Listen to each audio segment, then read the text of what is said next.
Hi guys, I'm doing a little tutorial because I'm going to make a little bag that looks like a tea bag to keep these adorable little things that I got as freebie from Quirky Kicks. So obviously you're going to need some felt, so this is going to be the main colour of the felt. And then I'm going to use this colour for a little tag because I'm going to shape it like a tea bag. Obviously you're going to keep, sorry this is like my pin cushion, it's got my needles in it. And my pins. Some scissors. A pen or a pencil to draw on where you're going to cut out. I'm going to put some little eyes on it, so I'm going to use these two buttons. Some thread, because I'm going to add a little tag. I got a little lace, because I might use it as decoration. And of course, thread, which you can cut with those scissors. So to begin with, I'm going to get this all out of the way. So we're not using that. We're just going to need the pen or pencil. Okay, away all the little decoration. And we just need to work out how big we need the bag to be. So I'll be back in a second. Worked out what size I want it to be, so I've got it, I used a ruler, sorry. If you're a perfectionist you might need it. I've got it 4.5 by 5.5, and then you'll need two of those boxes and a little one over here for a little tab, so things won't fall out. You might also need a button for that if you want to keep it in that way. And I'll get a button in a while because I forgot about that. So I'll just cut it out. Now it's cut out, you can see more easily how it's going to go with a fold and then a flap that goes over there.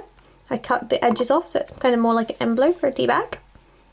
So you're going to want to sew just the edges along those sides. And I'll be back when it's done. I used a blanket stitch on the side because it's quite a strong stitch. And I'm going to do the other side, but because I just have a little bit of thread left, not enough for the other side, I'm going to add my little decoration, which is, just cut out a bit of the lace, and I'm going to put thread around the corners so it just stays down. And I'll be back and that'll all be done. Okay, so I've got this, and we're going to add a button and a little hole in the right place. And I'll be back when that's done. Guys, okay, so we're done. This is the minimum you can do, but you're leaving that side plain. You can always just put lace on the other side if you want to. But I'm going to put a cute little face, and I'm going to make the tag. So you're going to cut out a small little square, just like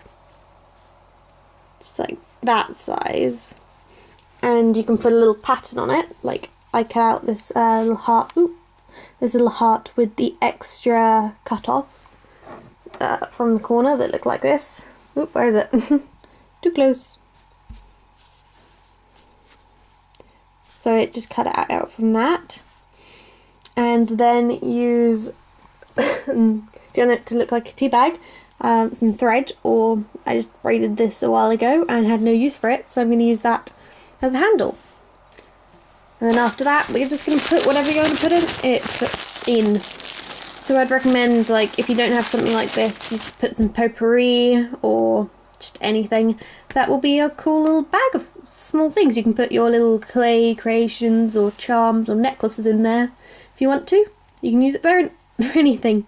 So I'll make the tag and put on a face, and I'll be back.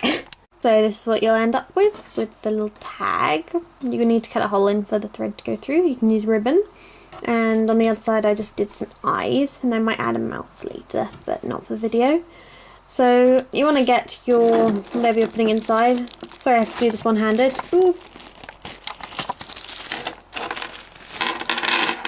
Then you can put them inside your little bag.